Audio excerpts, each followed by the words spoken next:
The coronavirus has shirt-fronted Australian businesses. With cash flow drying up and supply chains collapsing, business owners are facing a choice: fight or flight. Something we can learn from this crisis is that as Australians we have great capacity for change, for adaptiveness and for resilience. Adam Jacobs runs Hatch, an early phase startup focused on the recruitment of Australia's top young talent. Adam is no stranger to success, having founded online retail giant The Iconic back in 2011. Hatch uses technology to match digitally savvy graduates to Australian businesses. The digital value chain is going to be very much in demand, and their capabilities, including software engineering and digital marketing, but also looking at more frontline jobs that are involved in a digital business model.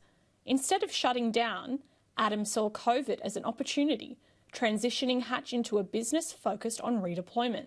The new Hatch Exchange has been taken up by over 400 employers, such as Qantas, Virgin Australia, David Jones and Merivale, with tens of thousands of workers registered for redeployment. For us, quite early in the COVID crisis, the first thing we did was we talked to a range of our customers, we understood their problems and we changed our focus. And that overnight adaptiveness put us in an early position to add real value through the last couple of months. Through this period, the pivot and the resilience and the innovative thinking has been really exciting to see.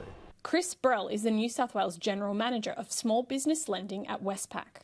We've seen almost 50% of small businesses pivot as a result. That's been through looking at alternative product or services, looking at alternative distribution channels. We've also seen about 20% of businesses completely change direction. Hatch is one business in Westpac's Business of Tomorrow program. The Business of Tomorrow program is a program that celebrates Australia's most forward-thinking businesses. Businesses that provide amazing contributions into their industry, their customers and their community. Ultimately, I think we've all had to really learn what resilience means in the last few months. Repurpose It, run by George Hatzimanolis, is also involved in Westpac's Business of Tomorrow program. It's a hybrid waste collection and recycling facility. We saw an opportunity in construction waste that there was a lot of resource that had plenty more life left in it. From trash to treasure, Repurpose It washes and recycles waste to create resources used in construction. In the way that we think about infrastructure in the future, we need to think holistically about the resources we're going to use and ultimately how they're going to be recycled to prevent our demand on extracting virgin resource from the ground. Here, end-of-the-line glass is recycled to create sand, a commodity that has become highly valuable during the global sand shortage. There is also a trial with Swinburne University to recycle clay deposits to produce bricks. Now we've had some very good, exciting findings as a result of that project. So we anticipate in the future we'll be able to use our clay to make a sustainable recycled brick. He's had to run a 24-hour operation 6 days a week, whilst maintaining social distancing and standing down admin staff.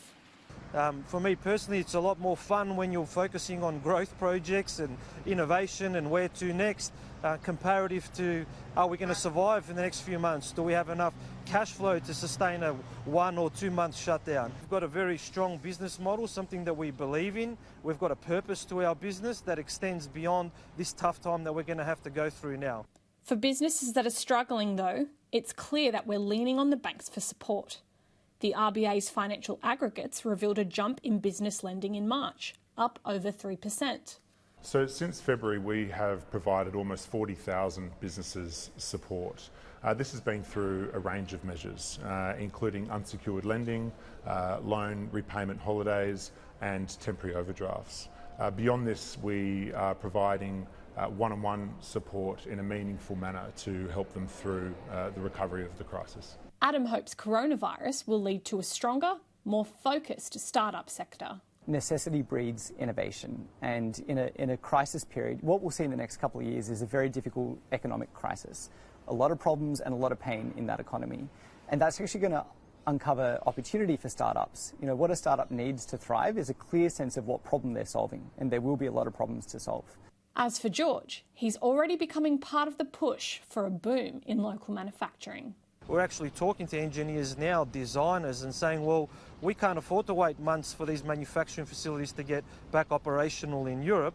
What can we do now here locally to really, look at different ways to manufacture and produce stuff in-house? Steph Nash, Sky News.